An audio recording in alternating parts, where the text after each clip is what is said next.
一陣上到天庭，我會同玉帝講，天王嘅死係唔關你哋事，為師一力承擔。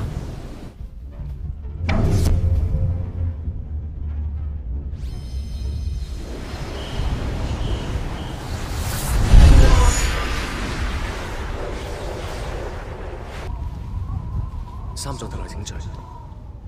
聖僧何出此言啊！天王之死，我哋已經查清楚，係屬唔關你事。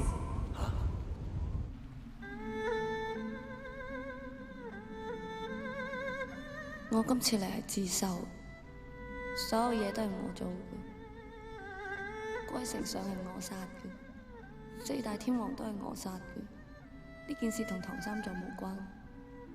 你犯嘅係彌天大罪，雖然你唔係呢度人，但係天規不違法，就似你死罪，即時處斬。喺你臨死前，你仲有咩想講？曾經有一段至真嘅愛情放喺我面前，我冇好好地珍惜，失去咗之後，我後悔莫及。塵世間嘅得啦得啦，係人都識背啦。你知唔知點解我成日都要背啊？因為我後悔，就好似你做錯嘢，成日念心經懺悔咁。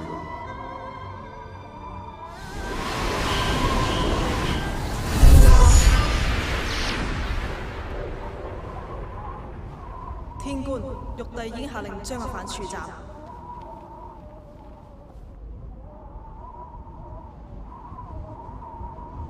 悟空，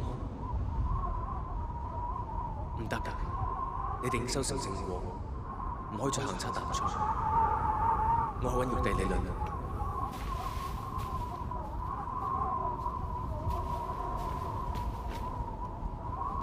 你咩論啊？而家單嘢有人同你攬上身，咪大家側側膊算咯，可唔可以咧？你話我識學人講道理啊？呢啲咁嘅女，出邊街食10個當唔上啦。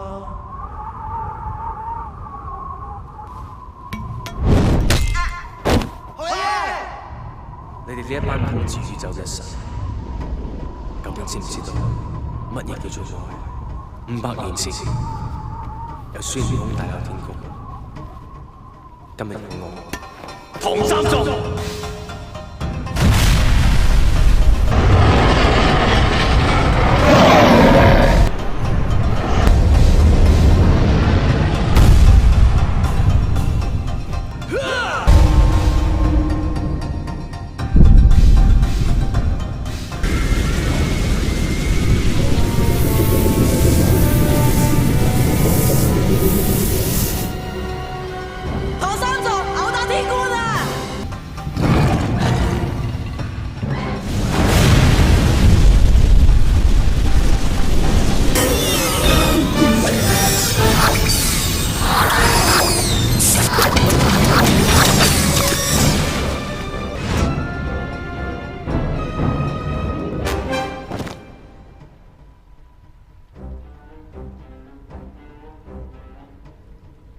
美艷，我嚟救你。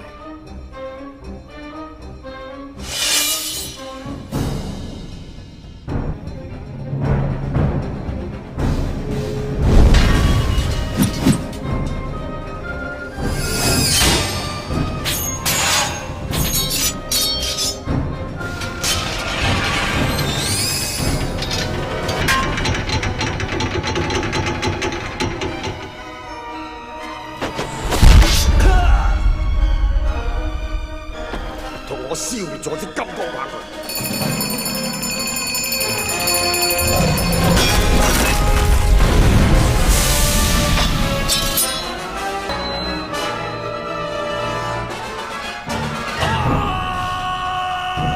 唐三藏，你再一弊不悔，只有死路一條。